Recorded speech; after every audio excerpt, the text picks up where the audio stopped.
flag of the United States of America and to the republic for which it stands, one nation, under God, indivisible, with liberty and justice for all.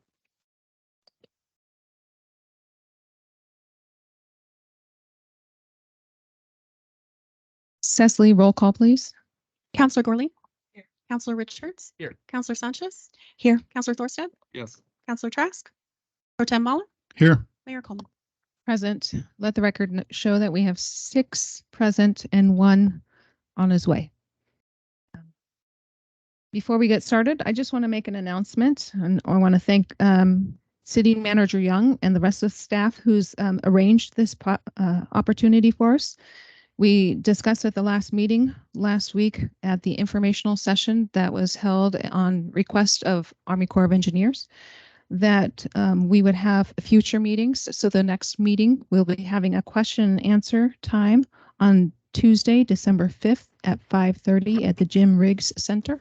There will be opportunity for people to speak. They will have 2 minutes to speak per person, as we would anticipate a large crowd, and we will do our best to answer all the questions there. So please feel free to share that with others. Moving on to the first item on our agenda, consent agenda. We have 3 meeting minutes there. So moved. I'll second that. I have a motion and a second. Cecily, please take a vote. Counselor Richards? Yes. Counselor Sanchez? Yes. Counselor Thorstad? Yes. Counselor Trask?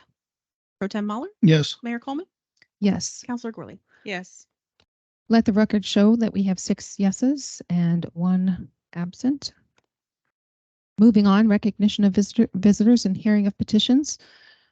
We have 3 that I am aware of, and I will call them in order of receipt. Ben Roche, can you please come forward? And I'm going to read our speaker's conduct rules before we get started.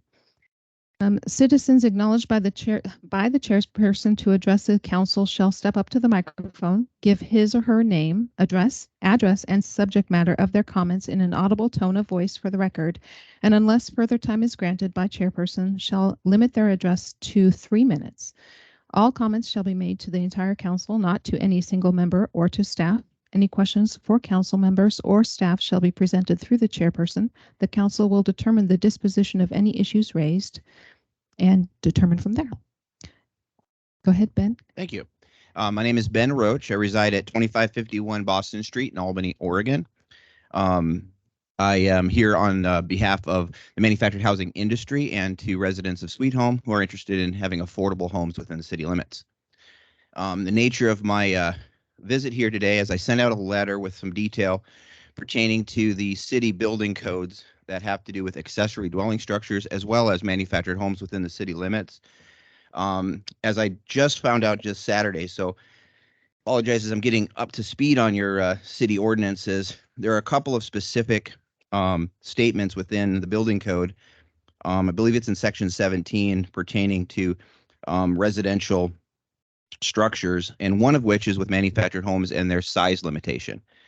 It's specifically stated that new placement of manufactured homes within the city limits must be both multi-sectional or double wides, if you will, and they also must be of 1,000 square feet or larger. We're finding in the marketplace with higher interest rates, higher costs of construction, which is 30% higher than it was 3-4 years ago. A lot of people are choosing to select smaller homes that are more affordable, and that limitation makes it harder to get affordable housing in the community of Sweet Home and others. Multi-section limitations is understandable. I don't think communities want, older mobile homes in communities that are maybe not up to the same standards and codes of other homes in the neighborhood. But you might be surprised to see a lot of single-section homes that are built much more in line with what new home construction looks like. So I would like the city to consider single-section sometimes in the future. But the primary reason for my visit today is to at least reduce the limitation so you're not limiting someone at just 1,000 square feet or larger. The reason why this is also very important is Governor Tina Kotek declared a housing emergency. She wants 36,000 new residential structures built every year. Over 10 years, that's 360,000 new homes. In order to do that, we need land. Well, where is their land? Oftentimes in people's backyards. So we have at Palm Harbor, where I work, a yes in my backyard policy. We're trying to get people to accept smaller units in their backyards. Oftentimes, like my own mother-in-law who needs special help having someone living close by to help them out, or otherwise moving someone into single level where they might otherwise have stairs in a small backyard cottage is a great place to take care of older people. Also, backyard homes can be an additional source of rental income for people on a fixed income. So I'd like the city council to consider the prohibition of manufactured homes under 1,000 square feet to be removed from the city ordinance so that people can consider a manufactured home in their backyard. This Saturday, I found out that a mutual customer of Palm Harbor Homes and Homes Direct, Mr. Allen, who has property at 1248 4th Avenue in Sweet Home, was denied his building permit. It said if the client does a stick-built ADU or accessory dwelling unit, there's not a minimum size. However, they would have to fulfill all the building code requirements. But their permit was denied because he, in fact, chose a manufactured home. And I don't think that was really fair or equitable for your citizens. Thank you for coming forward with that. We appreciate you. Thank you. Moving on to the next public comment. James Corley, please come forward and give your name and your address for the record. James Corley, otherwise known as Jim. I live at 1408 45th Avenue. And I was at the last information meeting. And basically, I want to say thank you to the council and the staff for handling what I consider to be an abusive situation. The information that we received was enlightening. I didn't like it all. And most of it was from other parties, not this group. So I just wanted to say thank you. Thank you. Robert Egner, you'd like to come forward, give your name and address for the record, please.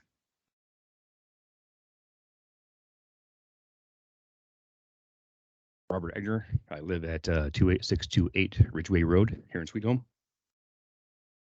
Actually, want to say thank you guys for doing the informational meeting as well. Although I did think that it was originally supposed to be a town hall and everybody's going to be able to talk about what you guys were already planned for, I guess, an upcoming meeting. And thank city staff for everything you guys have done for keeping people informed the best you can with this situation and for trying to get us clean water and all that stuff. So appreciate you guys. But I do have a pre-written deal. In 2018, when this lawsuit originally went to the courts, and the Marion County and City of Salem were spearheading along with the Albany Corps of Engineers against the environmentalists, where was Sweet Home pushing back against this? Why are we not part of the litigation with this affecting our backyard? On January 11th, there was an initial meeting with the U.S. Army Corps of Engineers, and I, along with other community members, voiced concerns about water levels, purity, algae issues, recreation, fish habitat. I could go on, but simply put, what have you done and why didn't you start acting then on our behalf? I was simply raised in a household with a mother and a stepfather that worked at the Albany treatment plant, and I knew some of these issues would arise. It's been all over social media and articles and press releases about this ruling even prior to these drawdowns. What did our executives do? October 10th, some of us were here asking about the water, the clarity, the drawdown. Some made comments about the fish die-off, asked for a lawsuit to be filed, and city action. Again, why is this taking this long to get things going? The 13th, you guys had an executive session specific to legal rights, upcoming litigation, etc. Why is this taking so long to act for our community? Why is our community in the dark about this? Why did it take this long to get information to our community for a ruling back in 2021? This started in 2018. Why are the answers from all these questions filled out at the supposed town hall during an informational meeting? Where were we supposed to be able to vent and be heard as the voting constituents and as the voted body that gave you guys the city jobs? You may not have heard us before, but I hope you hear us now, as we are not going away until we have answers. We are not going away until we have answers, and there is legal action. Not from the commissioners alone, or just because we sign on to something, do it for another city's lawsuit. Sweet Home, The city most affected by this needs to act accordingly for our people to ensure that this doesn't happen again and to ensure we are not relying on others not as affected to get this overturned, litigated, or get an injunction suitable for our safety and survival of our community. That's all I've got. Thank you for your comments.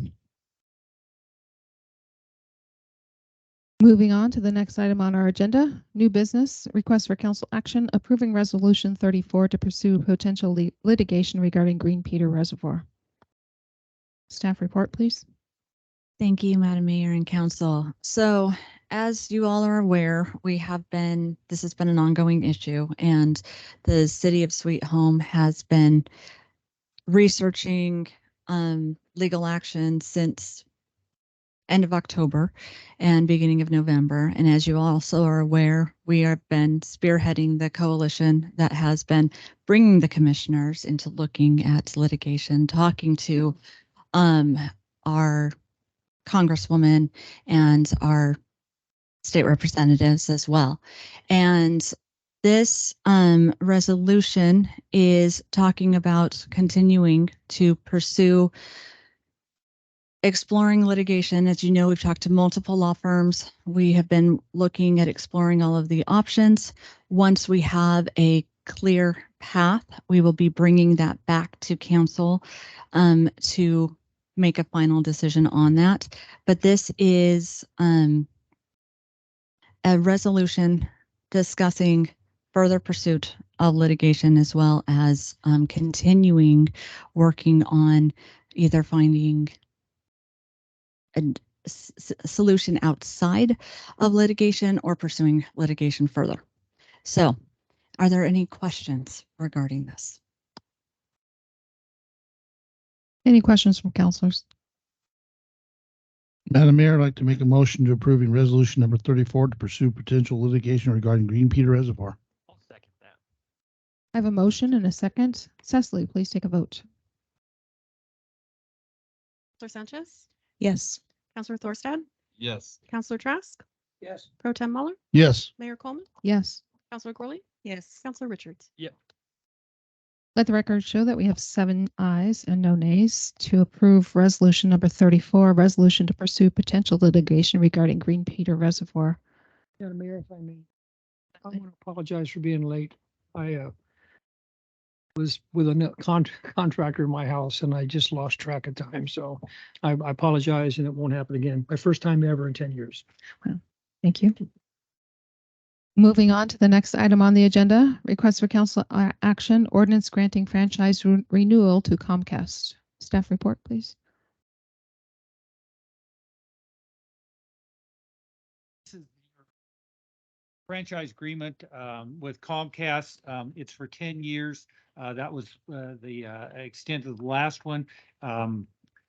Financially, there's the 5% out of gross revenue that we get for basically them using the streets in digging up the streets, that sort of thing.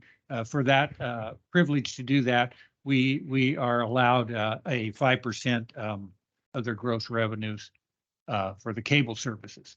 And that's the gist of it. The RCA basically, I tried to explain every change that we had made, and you have a copy of the well, I'll call it the changed ordinance, and then the proposed ordinance to be read tonight, if that's acceptable. But I'll answer any questions anybody has on that, but I tried to put it in the RCA also. Thank you. Any questions from councilors?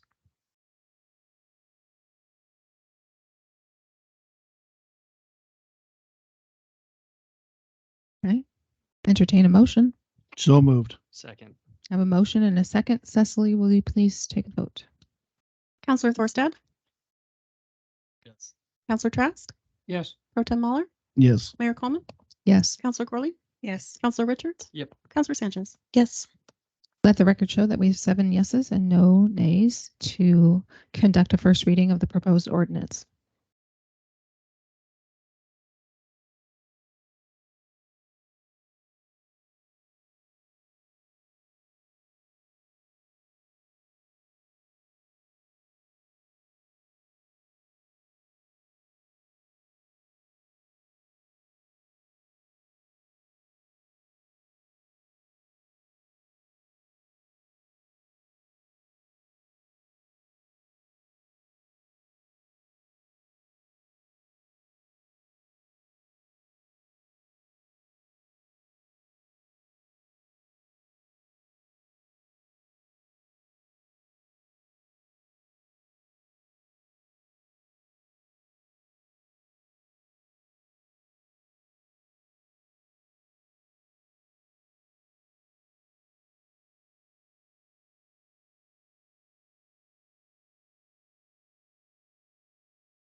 Blank, blank, signed mayor, attest, city manager, ex officio, city recorder.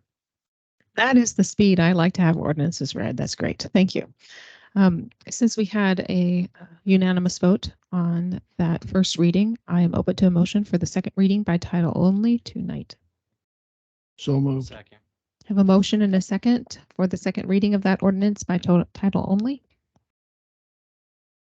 Counselor Trask, Yes. Pro Tem Mahler, Yes. Mayor Coleman, Yes. Counselor Gorley.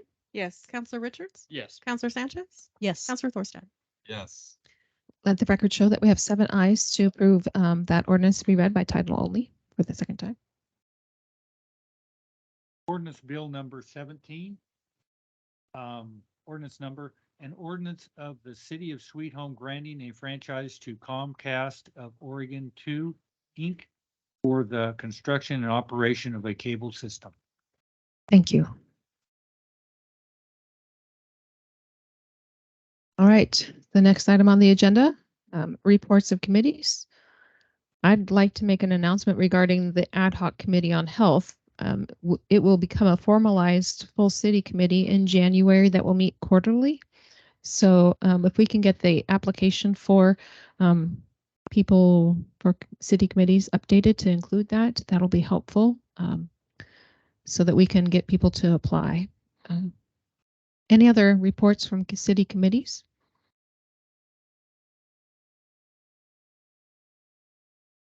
Okay, moving on, reports of city officials. All right, thank you. First off, I hope everybody had a very nice Thanksgiving. And I do want to also remind the community that I do have office hours every Thursday from 1 to 2:30. And you can also meet with me by appointment by just calling the front desk or Cecily, and we will get an appointment scheduled. I'm very happy to go over anything as far as water, budget, how our taxes are utilized, anything along those lines.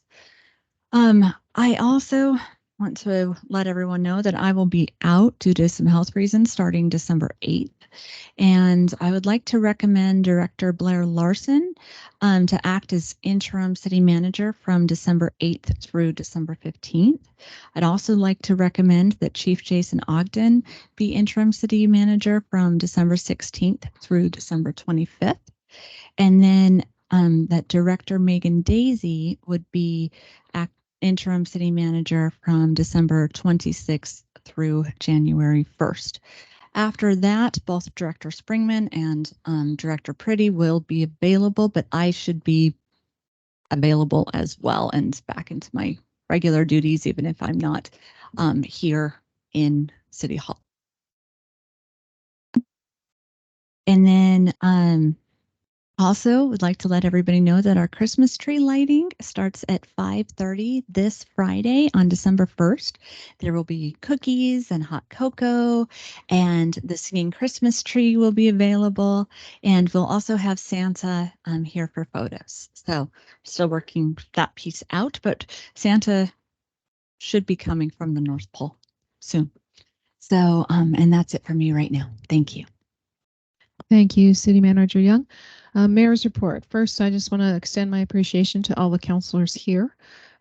You take time out of your days and your evenings to serve your community by planning and creating policy that provides direction for the city. So I just want to say thank you. Thank you for your dedication and helping our community be great. We all know that Sweet Home is made up of volunteers, and thank you all for being that here and volunteering in this capacity. I also want to update you that I will be out of town for the next 5 days. So if you have any issues, you can contact Pro Tem Mahler. He can handle them. And I also wanted to share that I had an opportunity to speak to Mr. Jim Costa's AP government class a couple of weeks ago, and I asked them what concerns they had about Sweet Home or what ideas they had. So I wanted to share those with you. They requested a 4-way stop at 15th and Long. I believe the Traffic and Safety Committee is already discussing that idea, but they are all in agreement of that. They're interested in more murals being painted in town. So I've taken some names and email addresses of students who would want to help with murals. They would like to see more arts and music at Sweet Home High School. They'd like life skills taught to youth in our community and more activities for youth to do. So just thought you all would like to know what the youth are thinking these days regarding Sweet Home. Now, regarding the last week's meeting, I just want you all to know that I'm very grateful for the number of people who showed up last Monday evening. I believe it is valuable to show the agencies that cause this issue how much we care and are invested in our community. And I appreciate all who came out to find out more information about what is happening. The city is working diligently to find solutions to this problem. Since this is a federally directed issue, we have been in contact with federal representatives that oversee this area. We have reached out to all of our state and county representatives. We have spoken with lawyers, consultants, private entities, and we've reached out to tribal members, students, and biologists. What we all need to keep in mind is the drawdown is a result of a court order from a lawsuit filed by 3 environmental agencies against the U.S. Army Corps of Engineers. Both Foster and Green Peter dams and reservoirs are outside city limits and are controlled by the U.S. Army Corps of Engineers. And the court order calls for a drawdown to occur annually. Many have told me off the record that no one anticipated the amount of dead fish or the amount of dirt in the water or the extended turbidity. Sweet Home is a community of survivors, and as we address this issue, even though we are angry, we need to remain respectful in order for our voices to be heard by other agencies. So, one way that we've worked on this is we've set up an email address for people to submit their pictures or testimonies of how they've been impacted or what they've seen at Green Peter. There's also a web page on our website where we've put all this information together. There is the web page. The email address is right there, wqinfo@sweethomor.gov. We have an individual who's creating a 5 to 7 short documentary regarding how this has impacted Sweet Home, so we can continue to get this story out. We will continue to speak about this and let our voices be heard to try and remedy this situation. Please know we are working diligently, even though you may not see it. I know that all of city staff is working hard on this issue as well. So I want to thank City Manager Young. She has spent many hours working on this issue. That is all for me as well. I hope you all can attend the tree landing on Friday evening and sing loudly since I won't be there. Okay. Yeah. Can I just have you just on your schedule, can I have a vote? Are you? Yes. Let's have a vote regarding the 3 recommended interim city managers during those time frames. So moved. Second. I have a motion and a second. Cecily, will you please take a vote? Pro Tem Mahler, Yes. Mayor Coleman, Yes. Counselor Gorley, Yes. Counselor Richards, Yep. Counselor Sanchez, Yes. Counselor Thorstad, Yes. Counselor Trask. Yes. Let the record show that we have 7 ayes and no nays regarding the 3 recommended interim city managers for the time periods specified. You're welcome. Moving on, department directors' reports. Anything you would like to share, Director Larson, since you have the report in there? It's actually not about my report. I was going to remind the council that tomorrow evening at 6:30, we have our open house for our transportation system plan update. So reminder to you and to the entire community that we really would love as much feedback as we can get, because this shapes our transportation system for the next 20 years. And I'm sure there are people who have strong opinions about how they drive through and out of Sweet Home. Thank you. I'd encourage everybody to show up.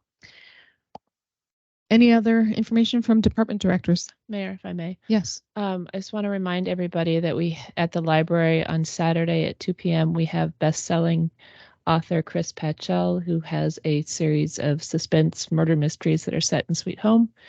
She will be there and signing books and talking about her series that's set here. Oh, great. Thank you. Any other items from directors? No. Okay. Any council business for the good of the order? Madam Mayor, may I? Yes, Counselor Sanchez. Okay, I just want to also say that Hanukkah starts December 7th, so I want to wish happy Hanukkah to all our Jewish residents. I also want to say thank you to the city staff for the informational session and dealing with all the people that came out very frustrated. I was really excited that a lot of people showed up and showed interest.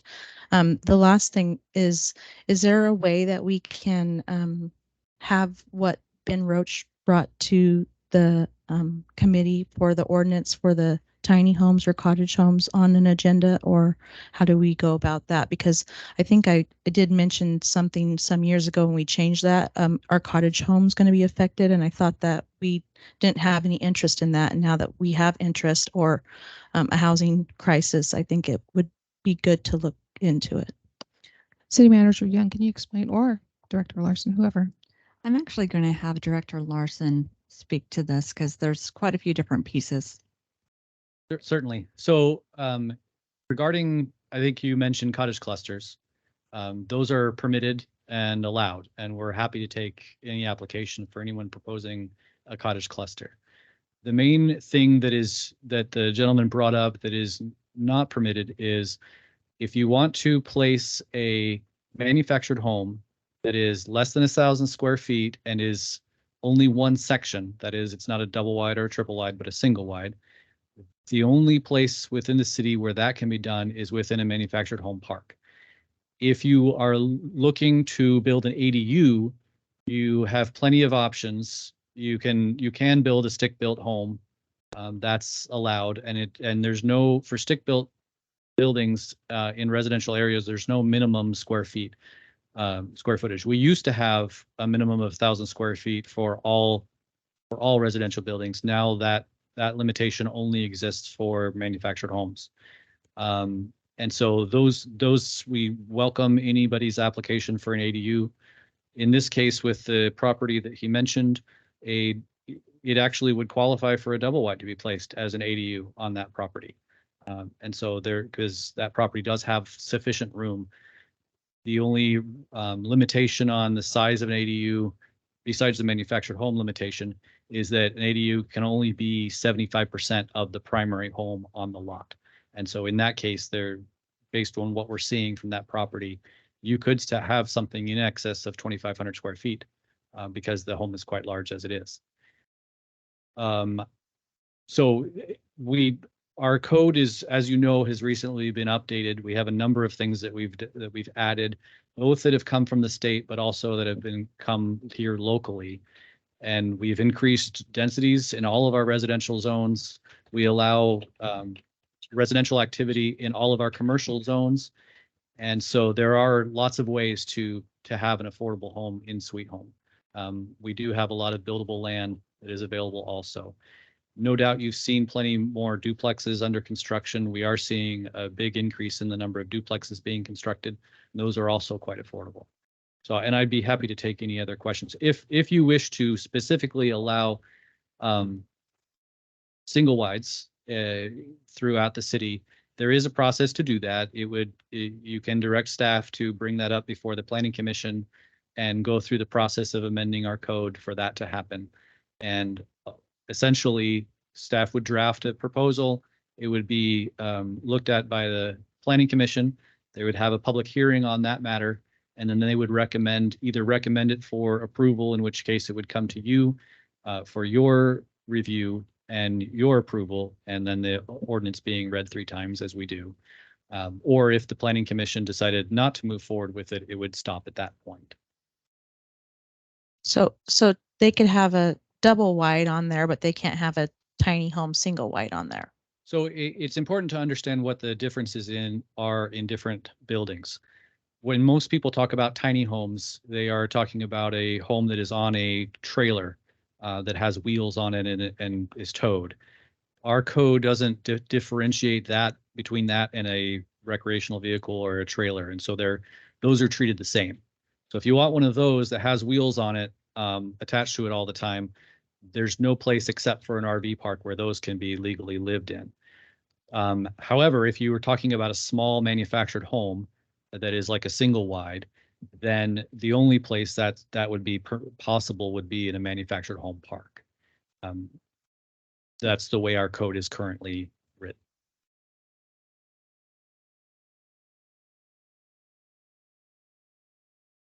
Well, I live in a single wide, so. Well, now that we're talking about new construction, of course. So there are plenty of single wides that are in existence that are grandfathered in because they've been put in before our code had these regulations. Good. Any other items for the council business for the good of the order? Madam Mayor, if I might, did I see the lights on 22nd for the crosswalk working today? Yes. Is that a miracle? I think it is. I tested them myself.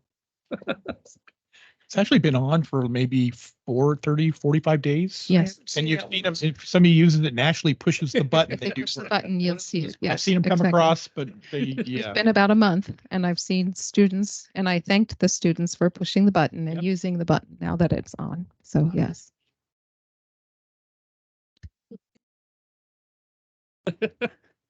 That's the first time I saw it. It's pretty good. Yeah. Now, if we get the rest of them, we'd be really good.